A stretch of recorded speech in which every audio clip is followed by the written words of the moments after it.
اللہ نہ کرے میرا بیٹا سر جھکائے. ہاں اگر مجرم ہوتا تو جھکاتا، لیکن اس کو تو کوئی چیز کا پتہ ہی نہیں ہے جو اس طرح کیا ہے جنہوں نے، تو کیسے سر جھکایا جائے؟ بیٹا آپ خود سمجھدار ہے. بالکل صحیح کر رہا ہے. جو پورا عملہ جو میرے بیٹے کے ساتھ کھڑا ہے، اللہ ان کو خوش رکھے اور میرے بیٹے کو باعزت طریقے سے یہ لوگ چھوڑ دیں.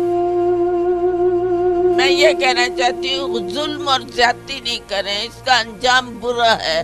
اللہ تعالیٰ ان کو خود اس کی سزا دے گا. حق کی جو ہے وہ فتح ہے، تو میرا حق پر ہے بیٹا. انشاءاللہ میرے بیٹے کی فتح ہوگی اور باعزت طریقے سے گھر میں آ جائے گا. لیکن پیر تک جو FIA میں رکھنا ہے، تو وہ وہاں اگر اس کو کوئی تکلیف دی یا کچھ ذوق کیا تو پھر اس کی ذمہ دار FIA ہوگی.